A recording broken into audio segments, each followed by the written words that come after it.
नमस्कार छात्रों,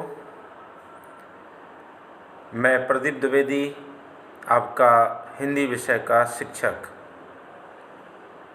छात्रों, आप सभी का लिटिल फ्लावर इंटरनेशनल के यूट्यूब चैनल पर स्वागत करता हूं। छात्रों, आज की इस ऑनलाइन क्लासेस में मैं आपको हिंदी विषय के गद्य खंड का पहला पाठ लेकर आया हूं, जिसका शीर्षक है दो बैलों की कथा। छात्रों, यह एक कहानी है। इस कहानी के माध्यम से इस कथा के लेखक की साहित्यिक विशेषताओं को समझेंगे, उनकी मूल भावनाओं को समझेंगे और इस पाठ के उद्देश्य को भी समझेंगे। उससे पहले इस पाठ के लेखक मुंशी प्रेमचंद जी के जीवन वृत्त पर प्रकाश डालते हैं। छात्रों, जैसा कि आप चित्र में देख पा रहे हैं, आपके बाईं ओर जो चित्र बना है वह मुंशी प्रेमचंद जी का चित्र बना है। मुंशी प्रेमचंद जी हिंदी और उर्दू के महानतम भारतीय लेखकों में से एक हैं। मूल नाम धनपत राय श्रीवास्तव वाले प्रेमचंद को नवाब राय और मुंशी प्रेमचंद के नाम से भी जाना जाता है।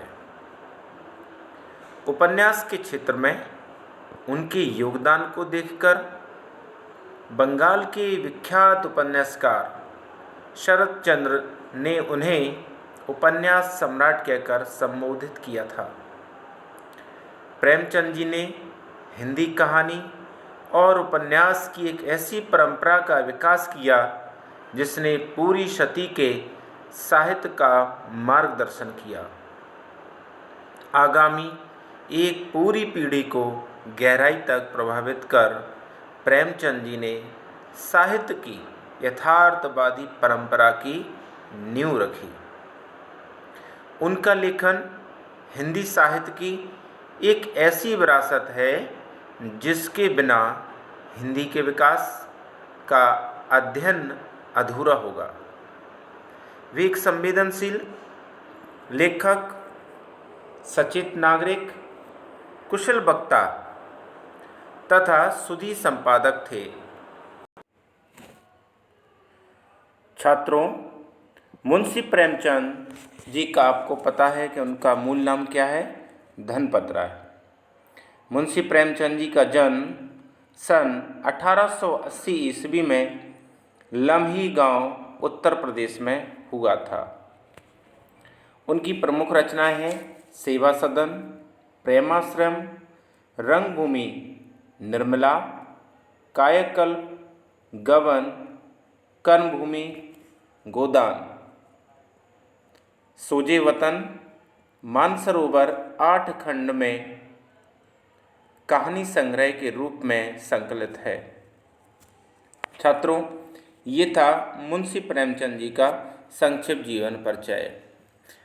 प्रेमचंद जी की कुछ साहित्यिक विशेषताएं हैं, उस पर भी ध्यान केंद्रित करते हैं। मुंशी प्रेमचंद जी हिंदी कथा साहित्य के शिखर पुरुष माने जाते हैं।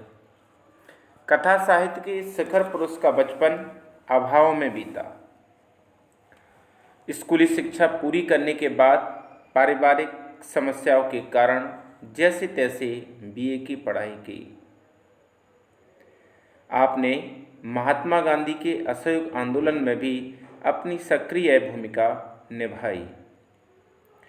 उनके जीवन का राजनीतिक संघर्ष उनकी रचनाओं में सामाजिक संघर्ष बनकर सामने आया है, जिसमें जीवन का यथार्थ और आदर्श दोनों थे। मुंशी प्रेमचंद जी के साहित्य में समाज के प्रत्येक वर्ग को एक उचित स्थान दिया है। मुंशी प्रेमचंद जी ने अपने साहित्य के माध्यम से समाज के हाशिए पर चले गए एक ऐसे वर्ग को भी अपने सृजन का माध्यम बनाया जिसके माध्यम से समाज में जिस वर्ग या जिस समाज को उपेक्षित दृष्टि से देखा जाता है, मुंशी प्रेमचंद जी ने उसे अपने साहित्य के माध्यम से उसकी समस्याओं को रेखांकित भी किया है। चाहे वो कृषक समाज हो, चाहे अस्पृश्यता का जैसी कुरीतियाँ हो जो हमारे समाज में एक गंभीर बीमारी के रूप से व्याप्त अर्थात फैली हुई है, उस पर भी उन्होंने कई प्रकार के लेख लिखे हैं। मुंशी प्रेमचंद जी के इन्हीं व्यक्तित्व के कारण उन्हें साहित्यिक पुरुष भी कहा जाता है, उन्हें उपन्यास सम्राट भी कहा जाता है, उन्हें महान कथाकार भी कहा जाता है और उन्हें युग प्रवर्तक भी कहा जाता है, क्योंकि उन्होंने अपनी कलम से, अपनी उपन्यास के माध्यम से समाज को एक नई दिशा देने का कार्य किया है, एक नए युग का निर्माण किया है। इसलिए उन्हें युग प्रवर्तक, युग पुरुष भी कहा जाता है। तो छात्रों, अभी हमने मुंशी प्रेमचंद जी की जीवनी पर प्रकाश डाला। अब हम बढ़ते हैं अपने पाठ की ओर। दो बैलों की कथा। सबसे पहले हम पाठ का सारांश पढ़ेंगे, पाठ की प्रस्तावना को पढ़ेंगे। इस पाठ के माध्यम से मुंशी प्रेमचंद जी क्या संकेत करना चाह रहे हैं, कौन सी शिक्षा देना चाह रहे हैं। दो बैलों की कथा। दो बैलों की कथा प्रेमचंद जी द्वारा लिखित रचना है। प्रेमचंद अपनी रचनाओं के माध्यम से संदेश देने में माहिर हैं। समाज को अपनी रचनाओं के माध्यम से कैसे जगाया जाए, यह उन्हें बहुत अच्छी तरह आता है।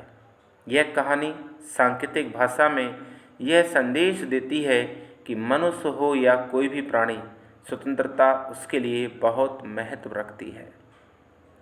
स्वतंत्रता को पाने के लिए लड़ना भी पड़े तो बिना हिचकिचाए लड़ना भी चाहिए। जन्म के साथ ही स्वतंत्रता सबका अधिकार है, उसे बनाए रखना सबका परम कर्तव्य है। दो बैलों की कथा में बैलों के माध्यम से लेखक अपने विचार समाज के समक्ष रखता है।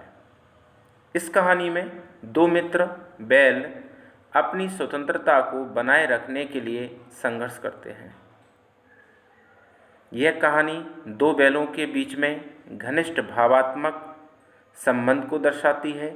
यह कहानी मनुष्य और जानवर के बीच में उत्पन्न परस्पर संबंध का सुंदर चित्र भी प्रस्तुत करती है।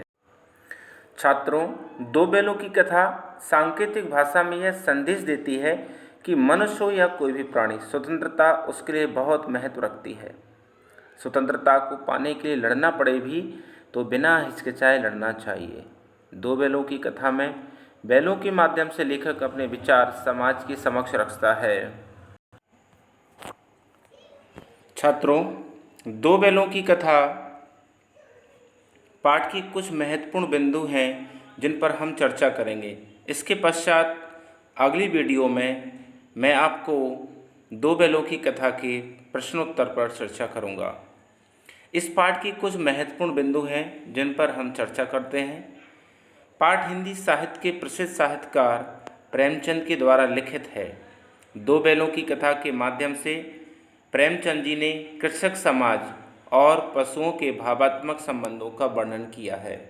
इस कहानी के द्वारा यह संदेश देने का भी प्रयास किया गया है कि स्वतंत्रता स्वयं नहीं मिलती, बल्कि उसके लिए एड़ी चोटी का जोर लगाना पड़ता है। परोक्ष रूप से यह कहानी आज़ादी के आंदोलन से भी जुड़ी है। कहानी के मुख्य पात्र हीरा और मोती नामक के दो बैल हैं। अन्य पात्रों में झूरी, उसकी पत्नी, उसका साला गया, दड़ियल कसाई तथा भैरों की लड़की प्रमुख है। जानवर में गधे को सबसे बड़ा मूर्ख और सीधा सहिष्णु जानवर माना गया है, जो कभी क्रोध नहीं करता। उसी गधे का छोटा भाई है बैल, किंतु कभी कभी यह अपने क्रोध का प्रदर्शन कर देता है। झूरी के पास 2 बैल थे, हीरा और मोती। वे पछाई जाति के, देखने में सुंदर, सुडौल, काम में चौकस और डील में ऊंचे थे। साथ साथ रहते हुए उनमें घनिष्ठ मित्रता हो गई। एक दूसरे के साथ रहते हुए वे हमेशा एक दूसरे के दुख दर्द को जान जाते थे, जिसे वे सींग मिलाकर, धौल धप्पा करके, चाट कर, सूंघ कर प्रकट करते थे। एक दिन झुरी का साला आकर बड़ी बेदर्दी से उन्हें लगभग खींचते हुए ले जाता है। वे महसूस करते हैं कि उनके मालिक ने उनके साथ गलत व्यवहार किया है।